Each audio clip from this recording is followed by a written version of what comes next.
Hello and a very good evening to you. Welcome to Motor Show 80, and I'm on my way to the NEC at Birmingham now in a Mini Metro, the most important new car ever to be launched on the British market. And my first impression is it's quiet, very, very quiet indeed. It is very smooth, very, very light steering, and they only appear to have really missed out on one thing, and that's an altimeter. Have a look outside, you'll see what I mean.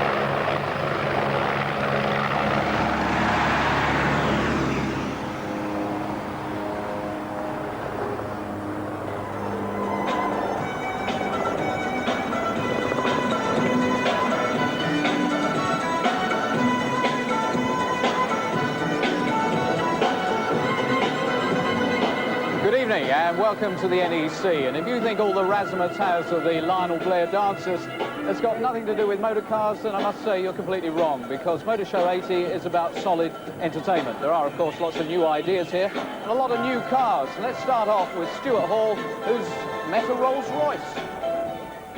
The spirit of ecstasy, for years the symbol of excellence atop every Rolls-Royce radiator. But alas, a collector's piece and easily filchable until now. On impact, the lady vanishes. But now to compare a Rolls-Royce with any other motor car is unfair, because quite simply, Rolls-Royce have been making the best car in the world for 76 years. Two-thirds of whatever they made is still rolling. So how do Rolls-Royce stay in the van? How do they beat the Silver Shadow too? Well, they come up with this: the Silver Spirit and the Silver Spur. A redesigned body, it's longer, it's lower, and it's wider. The engine is the same as the Shadow 2. It's 6.7 litres, and it seems to last for years. Owners speak of 100,000, 200,000 miles out of the unit. It's well tried and tested. The rear suspension is different, though. It's a straight lift from the Corniche, and it gives you extra road holding. The old body roll of the Shadow 2 is gone, and you can now chuck this thing into a corner like a sports car and survive. The instrumentation, as you would expect, is fully comprehensive. Most of the fascia here, with this beautiful burr walnut, is taken from the Shadow 2. Everything is on, including an ice warning. If the temperature drops outside and you're running into some ice, then a red light flashes. And for the first time in a Rolls-Royce, they've a little bit of digital here. On the left, the outside temperature. In the middle, the time. On the right, the lapse time for the journey. The Silver Spur costs round about £56,000, and the Silver Spirit, well, you won't get much change out of £50,000. And I think that we in Britain ought to be proud that the British at least make it. Sir Michael, you must be very pleased with the rapturous reception you've had for the Metro. Yes, it has been every bit as good as we hoped it would be, maybe better. Does that mean you're planning to increase production at Longbridge? It's up to about 2,000 a week at the moment. Well, you want to ask Ray Horrocks how he sees the operating position. All I can say to you is that with a reception like this, the board is convinced that we should go ahead with LC10, the new mid-car, and of course we put proposals to government, and I would expect that a decision will be forthcoming during this year, the end of the year. You obviously know the details of the LC10. Do you think it's going to be as much a showstopper as this car's been? Yes, I think it will. I mean, the Metro is both a magic car. I mean, I think we'll develop the theme of it's cheaper by Metro. Clearly, it is very economical. Now, LC10 will have these characteristics as well as others. Clearly, it will be larger, and it will be meant for. It will replace competitive models, which are in the 1.3 towards 2-litre category.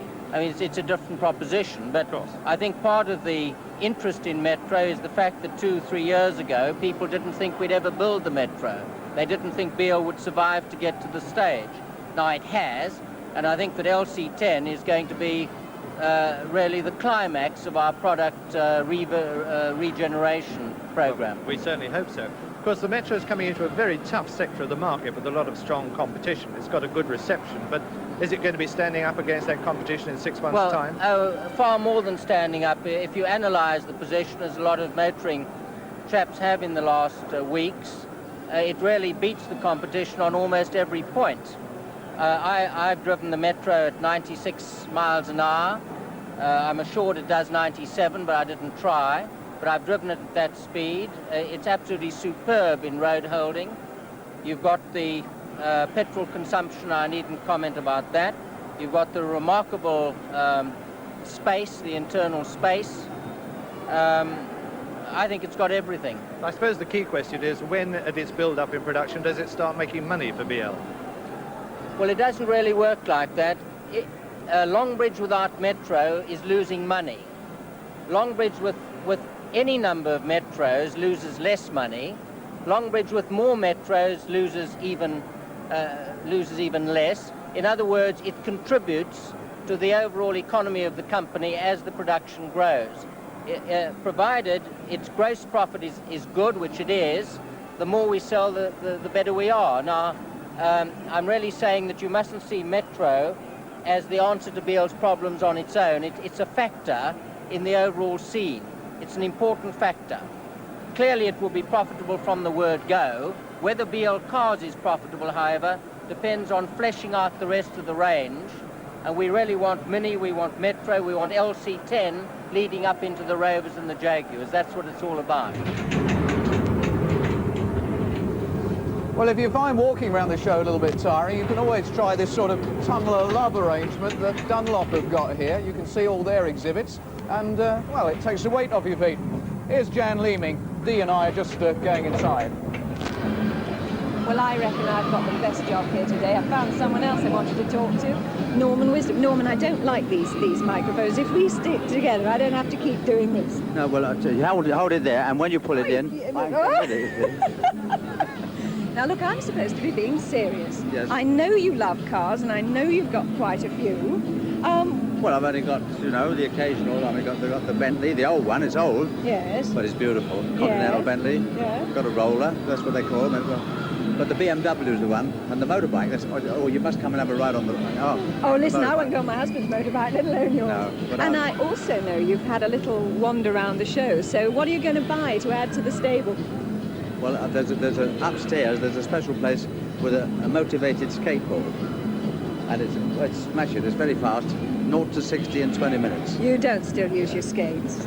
I do. Now, ice skating is the best for me. But it's a smashing show, and there's so much entertainment going on. Absolutely you can't look at the cars. No, I know. Beautiful cars with spoilers and aerofoils, and it's really wonderful. But the most exciting thing for me, and this is why I'm here, is because I've got this. Oh, thank you. Oh. Read it. What's it for? It's wonderful. It's a cheque for Save the Children Fund, which Norman's going to be presenting tomorrow. This is presented by QH. See, and they've started it off with £1,000, and at the end of the show they are guaranteed another £9,000, and that's the main reason why I'm here. In the meantime, I have a nip round and look at the cars, and if you don't mind, now and again I can look at you, eh? Is that all right? Oh, your husband watching. Over the years, people just haven't bought Mercedes. They've invested in them almost like a nugget of gold, because the superb Mercedes engineering has always ensured that the car has had a ready second-hand value. But now with recession, Mercedes find themselves like Rolls-Royce and Jaguars, competing on a market where their motor cars are just simply motor cars. But Britain is the classic market for the prestige executive car, and they don't come more prestigious than this brand new Mercedes 380 SEL. Let's have a look inside. The motor car costs just 5 pence less than £19,500, but as you would expect with a Merc, it is lavishly equipped. Everything is computerized about it on the dashboard here. But this is the most important factor for the fuel-conscious motorist. 4 speeds in the automatic box, ensuring you can travel safely and return on an urban cycle something like between 15 and 16 miles per gallon. The back of the car is spacious, bags of room, head restraints for the rear passengers, also seat belts. Mercedes have missed nothing. The alloy engine simply whispering along. 60 miles an hour feels like 10. Power steering, and we can weave in and out very safely through the bollards at incredible speeds, and the car will not lose its sense of direction. It feels solid. It is solid. For my taste, being a thoroughly armchair Englishman, the seats are a wee bit too hard, but then the German engineers say, categorically, you shall not go to sleep at the wheel of our car. There's a good basic rule for gaining major attention at a big public show like this one at Birmingham. If your ordinary range of cars are bread and butter saloons which are not natural show stoppers, that is to show a concept car, and that's exactly what Toyota have done here. And this is their FCX80, the concept car of the family car for the 80s. The first thing you notice about it is this interesting console of lamps set up here on the bonnet out of harm's way in an accident. And as you work back, you notice how the glass has all been faired in very smoothly to improve the aerodynamics and to reduce the wind noise. Lots of glass area, and when you open the doors, it's very interesting because you notice that the door tilts backwards as it opens. That means, of course, that as it opens, you've got a lot more shoulder room getting out of the car, very convenient for getting in and out. Then inside the car itself, you notice the most interesting thing is the way the steering wheel is deeply dished, and inside it, there is this special electronic display. So the whole instrument display is there. It's all in electronic form with linear gadgets. That's Toyota's FCX80, car of the 80s. Well, there aren't just cars and vans and mobile homes here at the show. There are also lots of trucks and buses and coaches. And this particular coach, the MAN SR280, is following very much the new trend of executive-style travel. Come and have a look inside. This particular model has got seating for 46 people. There's even a television set and a video cassette recorder. In the back here, it's fully equipped. There's a little chemical loo set out very much like you'd find in an aircraft. There's a fridge here, which I'm told will hold 177 beer cans, which is some indication of the sort of people who'd use it. There's a hot water thing there for making coffee and a wash basin and lots of storage space. And one way and another, this has got to be a pretty comfortable way to travel around. I'm told that most of the First Division football teams go down the roads this way. And if you've got a football team or just a lot of friends you want to shift around and you happen to have £70,000, maybe you'd like to buy one. Well, the Opel Commodore at 2.5 litres fits in between the 2-litre Record and the 3-litre Senator. There are two versions, the Berliner and the Berliner CD, which is the one I'm driving today.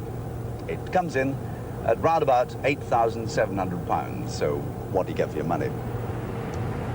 It has the traditional Opel styling with the raked screen, and the back-end treatment looks as if it's had a kick from a giant, but they tell me it's aerodynamically efficient, so we'll accept that. To drive, it is so German. You could never mistake a German car for anything else. It has a great, solid feel about it. The seats are comfortable, but a little on the hard side. The ride is a little bit hard, but it's the sort of car you could jump into and drive anywhere. The instrumentation is brilliant. Tinted windows. You've got the sunshine roof, and the windows, by now, on every executive car made by anybody, are operated electrically. In short, it's the sort of car that your bank manager would like you to drive. Famous people everywhere today, and I've just bumped into a lovely lady whom you probably best know from her part in the series Brothers, Lisa Goddard. Lisa, you said you have a very busy life. Do you cover a lot of miles in the course of your profession? Oh, tremendous amount. I probably do about 25 to 30,000 miles a year. Quite some going. So what, I mean, a woman looks at a car from a different aspect. What do you look for in a car? Mostly reliability. Doing that sort of mileage. The only time I've ever broken down was in my very old A40 many years ago, and it fell apart on the M1. I was going to work in Leicester. So after that, the director of the theatre said, you must always buy a new car and make sure it's reliable and you get to work on time. You say reliability. Anything else? I mean, comfort, colour? Well, comfort, obviously. Colour, I think, is a very important thing to women. I think you look at the colour more than you look at the actual car. What colour have you got? What colour car have you got? Well, actually, at the moment I've got a green one, but I don't like it very much, so I think I might get another colour. Do you hear that? I like that blue one over there. Yes, nice colour for a lady. It blends with most of it. I mean, Well, do it you does. actually think when you buy it, oh, will I look right in all my different outfits as I get Oh, into of it? course. That's why you choose a car, isn't it, to go with your... Well, the men would hate us for saying it. Do you understand anything about cars? I mean, are you technical at all? Can you do No. anything for yourself? No. Like when my choke handle fell off, I had to use a pair of pliers to start the car in the morning. I mean, that's about as technical as I can get. So what happens if you were to break down in your very reliable car? Would you just stand on the side of the road and look helpless? Yes, I'd dial the, the little phone at the side of the road. Help lot. Lisa, I don't think you'd be standing there for long. Thank you. Thank you. Well, despite the demise of MG, Britain is still building beautiful sports cars. TVR are one of the most successful companies in this field, building about 6 cars a week up in Blackpool. And today, TVR announces 3 new versions of their Tasman sports car. There's this convertible, there's the 2+2 with minimal seats for 2 children, and all the cars now have an automatic gearbox available. I think this is a very stylish motor car. It's beautifully finished, and it has enough power under its bonnet in the V6 2.8-litre Ford engine to take you from rest to 60 in under 8 seconds, up to a maximum of over 130 miles an hour, and still give you a performance of around 30 miles to the gallon. I like the hood arrangement, particularly on the convertible, because you can take this flat panel off and put it into the boot, and then just push this roll bar come window down, and you have a perfectly open, flat car. The price of the convertible is about £11,800. For the 2+2, you have to pay an extra £2,000, and for the automatic gearbox, it's just under £500. The Honda Concerto plays on. First of all, the chord, then the prelude, and now the Quintet. Ask me why they call it the Quintet, and the answer is it has 5 doors. It's a hatchback. It's lighter than the Accord, and so will go a little bit faster. But the Japanese, are very keen on market research, and they've beamed this car straight at the middle classes. Those retired gentlemen who want a distinguished carriage at a moderate price.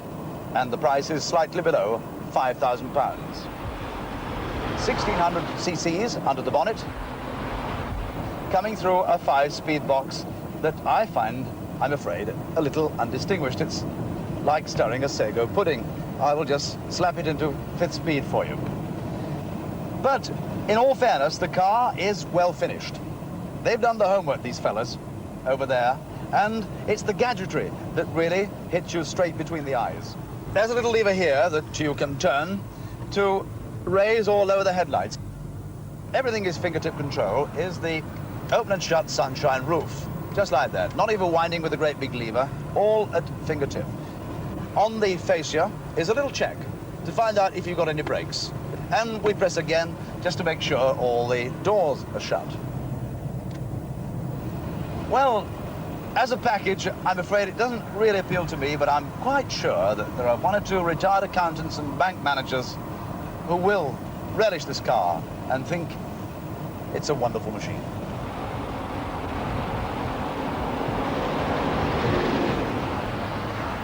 The new Colt Galant, with its 2-litre engine, is quite a surprise.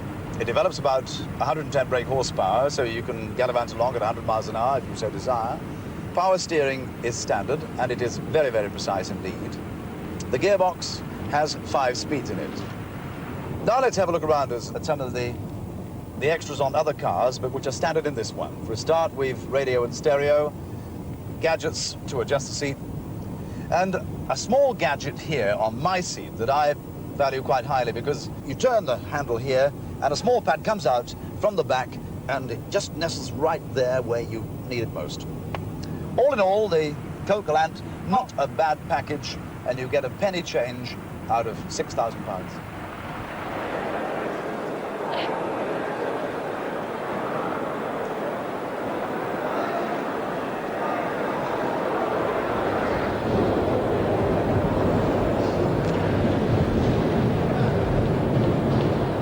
Ferrari can always be guaranteed to have an exciting stand at any motor show, and probably at no other time in their history have they had such a comprehensive range of motor cars. And here's the latest edition. It's the Mondial. It's got a V8 engine mounted amidships. It's very much a 2+2, very plush inside. It'll do over 140 miles an hour. 0 to 60 time is quoted just over 7 seconds, and economy, well, somewhere between about 19 and 22 to the gallon. It'll cost you over £24,000. A nice motor. Well, from a fast car to a gentleman who's very much used to driving fast. Jackie, for someone who's spent his life with cars, safety is obviously so important to you, but I understand you have a particular interest in safety being taught to children at a very young age. Well, for me, I think we have to think not of necessarily today. What we can do today, of course, are many things, but I think what's most important is what we can do tomorrow, for tomorrow's generation of highway users. And the only way we can do that, I believe, is through the young people of this country. And it's not even a problem of Britain. It's a global problem because we all use cars. But I do feel very strongly that we have to prepare that next generation in a more positive way than we've been prepared. Because as a generation of highway users, we're a disaster. We're killing more and more people every year. I mean, have you any ideas as to how this can be done? Because I understand it is done in some countries. Well, it's being attempted to be done, but not really across the board in any country in the world right now. What I believe sincerely is that we have to incorporate into the normal school curriculum highway education from the age of 6 right until the time children leave school. That's the only way that we can prepare them mentally and physically to be able to handle the sort of hazards that daily life will bring to them when they grow up, because the highway is still going to be the most hazardous thing that they're going to be exposed to. There's lots of things we can do today, like putting children in the back seat, as they do, for example, in Switzerland. We can have compulsory wearing of seat belts. We can have more severe penalties for drunk driving. All of those things can be done. I call them, in a way, corrective medicine. But what I would like to instigate is preventive medicine. And the only way we can do that, in my opinion, is through education. And it has to be with young people. There's this great saying, you can't teach old dogs new tricks. I think in this case, it's right. But is there anything you particularly feel you could do to help promote this Well, I think because I was so interested in safety as a racing driver, it was an obvious extension when I retired from racing to take an interest in highway safety, normal road driving. And I think young people are a good market for me because they know that I've risked my life, they know that I extended myself in danger, and I think they perhaps can listen to me a little more easily than they could a chief of police or a professor of safety. All with dreams of being future Jackie Stewart. Thank well, you. as long as they do it carefully. Thank you very much.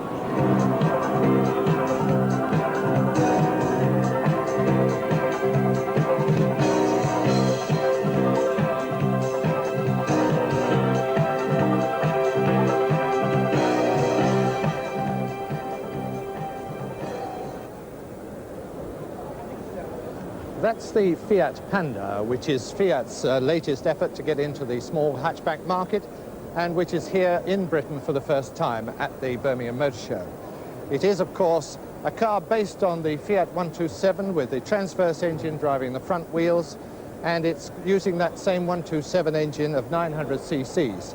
It's a very practical sort of car, 3 doors, big hatchback at the rear, very lightweight, very simple construction, all flat glass, designed by Giugiaro, the man who's done so many cars lately. It's going to be very popular, I think, on the continent. I'm not quite so sure about here because it's up against cars like our own Mini Metro. This one, in fact, if it were in Britain today, would be selling at about £3,100, which is the price of the cheapest Metro in the range. But also very practical because of its narrow seats and the practicality of folding the rear seats. It won't, in fact, come to Britain until the middle of next year when it'll be first made in right-hand drive form. Then I think it might find the competition from our own products and also cars like the Fiesta a little bit tough for it, but we'll see. The Renault Fuego, Fuego meaning fire in Spanish, and this is the first Fuego in the country with right-hand drive. It comes with a choice of 4 engines from 1400 cc's to 3 litres. This is the 2-litre GTX, and it weighs in at about 6,600 pounds. What do you get for your money? Well, undeniably, the car is very, very smart indeed. Under the bonnet, the 2-litre alloy engine develops about 110 brake horsepower and will propel you at a maximum speed of round about 118 miles an hour. On the road, the Renault handles exactly as you would expect it to. It's tight, it's precise, exactly like a front-wheel drive car should handle. Everything, though, in here is well designed. We've got 5 speeds in the box, we've got electric windows, there's a good readout here on the instruments. You can adjust the steering wheel to suit yourself. You adjust the seat for up and down and fore and aft. Perhaps the most significant feature about this Renault, there is so much glass about it, you feel light and airy. The sort of car you could jump into and go for a real grand tour. Well, Smiths Industries are the suppliers of many of the instruments you find on British cars, and here on their stand they have some very interesting examples of the sort of thing we're going to see in the future. Actually, you can already buy this computer unit, which is the onboard computer star, developed from the one they're already making for the Mini Metro. And it has quite a lot of functions there. You can go along, change from time to fuel economy, how far you've got to go, even hold the figures if you want to while you have a break and then go on from there. And that one is already available at something under £150 with all its sensors, the whole kit. This one here is really the shape of instruments to come, because it's the combination of digital figures there with analog displays here on an electroluminescent display, which is really the way Smiths think instruments are going. Here you can get your movement up and down of a voltmeter in this case, or a tachometer, as well as your clock. And that will be available soon, in the early 80s anyway, and they're both coming from Smiths to our British cars soon. Pat, the motor show wouldn't be complete without pretty girls sitting on cars. You're going up and down in an Allegro for 14 days. Do you find it tiring or boring? No, not at all. In fact, I'm doing 2 cars. I'm doing the Rover as well. Oh, you got the posh one as well? Yes. Were you here 2 years ago when it was the NEC? Yes, yes, I did quite an interesting job. I was Lady Godiva with the red rum. You were Lady Godiva on red rum? Yes, well, I was supposed to sit on him, but he didn't like the lights. He kept prancing about. Well, walking around this show, you never know who you'll meet. My guest now, what more could I say than what do you think of the show so far? Excellent up to now. You thought I was going to say rubbish there, didn't you? No, it's excellent. It really is. What are you doing with that dish rag round They told me your to neck? put this on. I can't get that off. That's the trouble. I've rubbed everywhere and I can't get it off. Sad, really. No, what do you really think of the show so far? Well, as I say, it's absolutely marvellous. There's so many cars here. Really? I didn't expect so many cars. Didn't you? No. What did you expect? I thought it was the boat show.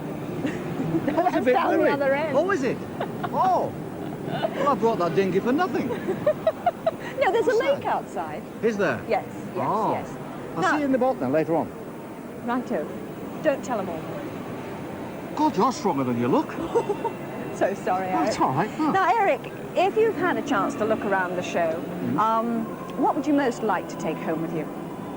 Well, it's not what I'm most like to take home, it's what I've got to take home because I brought the wife. No, now, can I rephrase that? My goodness, you're an interviewer's nightmare. What kind of car would you like to take home? Yes. Well, apart from the Saab, because it's written down there. Yes, Apart yes, from that, I'd like another Rolls-Royce. Then I'd have one for each foot. Eric, there's No, it's true, it's true. I have a Rolls at home. You do? Yes. A real Rolls? No, or only a just a small dinky one. It's toy? about that big. It's a dinky Yes, toy. You've done my joke. You've ruined my joke. I'm going home. Good night, folks. It's been a pleasure working for you. Eric, thank you for sparing My us pleasure. some time. And don't forget your promise.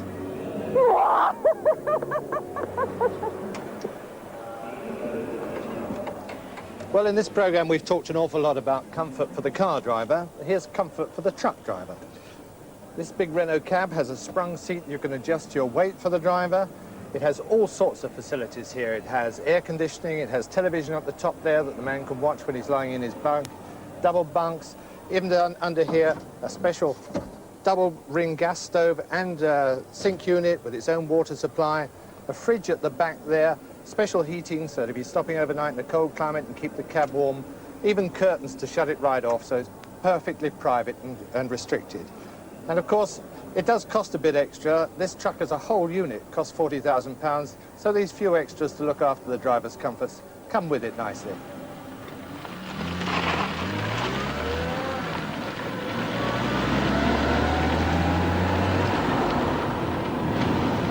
This XR3 really is a super tool. Under the bonnet, we've got the brand new Ford CVH engine. We won't dwell on it, but it's a single overhead cam, and it's a classic racing car design. It's got an alloy head, 5-bearing crank, 96 brake horsepower at 6,000 revs. It'll shoot from 0 to 60 in a time of 8.6 seconds, and the maximum speed will be something like, 130 miles an hour. We're dawdling along to give you the benefit, but to appreciate it, you really have to drive it, flat out. And here's a nice little quickie that I've come across, a small but very interesting gadget marketed by a company in East Anglia. It's called Keycard, and the idea is that wires come from various parts of the vehicle's wiring system to this connector here. And by removing the keycard, which is in effect a printed circuit, you cut off the system, and at any one time you will break 4 parts of the circuit, and therefore you could immobilize the vehicle. And the keycard for your vehicle is totally unique. An interesting anti-theft device, particularly interesting when you think that every 2 minutes of the day and night, somewhere in the UK, a vehicle is stolen. We've got something we want you to do. We've got something to show to you. We got something, oh, we got something new. We got something fun, we got something blue. Yeah! And now here's a new and rather exciting addition to the show. It's literally only just arrived. It's called the Cypher. It's made just down the road in Coventry and very much an all-British car. It's powered by the 850cc engine that normally goes in the Reliant Kitten. And the designer, Tony Stevens, tells me that you'd be hard-pressed to get less than 50 mpg. It's got a top speed of 90 miles an hour, a glass fibre body offering style with economy, room for 2, there's room in the back. And the clincher, really, is that by the time they get into volume production, they reckon that it will cost just £5,300, which is going to make it a very competitive British sports car. Well, BL's Metro was only announced and on sale to the public today, and yet already here is a special luxury version of it. It's called the Ogle Metro. It's built by the wooden picket coach building firm to the design of the Ogle Studio. Under the bonnet, it has the standard 1.3-litre Metro engine, but turbocharged to give 100 miles per hour performance. With that, you also get spoilers all round, even a spoiler along the roof here, light alloy wheels and low-profile tyres. But it's inside the car you get the real luxury touches. It has an 8-speaker audio system with a graphic equalizer. It has special trim of an exclusive fabric and leather that goes right the way through the car, even to the matching luggage at the rear. It has heated rally-style seats, even heated rear-view mirrors, rosewood cappings, just the sort of stuff you get in a Rolls-Royce. Well, if that doesn't give the driver an inflated idea of his own ego, there are special fittings just for the passengers. At the back, there's a little video screen with its own cassette player, so you can sit in the back, be whisked along in this little luxury carriage, watching your own favourite films. Of course, it costs a bit more than the standard standard Metro, because that's around £4,000. This is a cool £8,000 on top.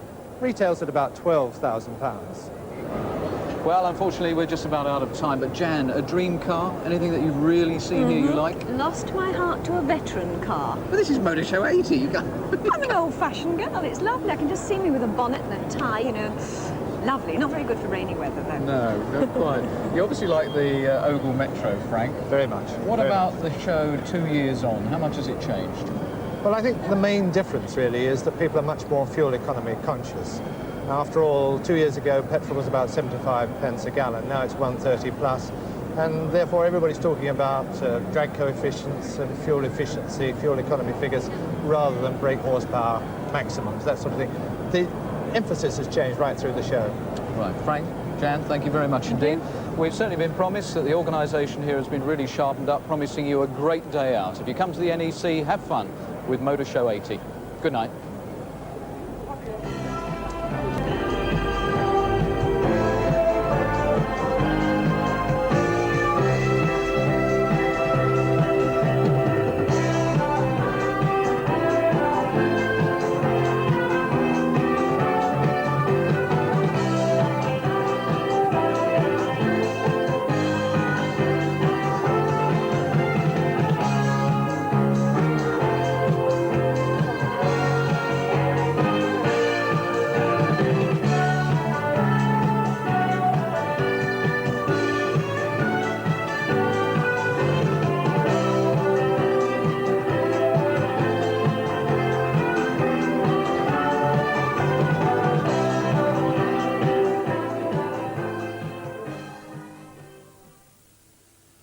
Tomorrow night on Radio 4 in Going Places, there's a motor show special reporting on the opening day. That's tomorrow on Radio 4 at 7:20. 17 million people join in the fun each week, just part of BBC Television's midweek entertainment for less than 10p a day. Collect the new 50p stamps. It makes paying the license easy. Are you playing the game?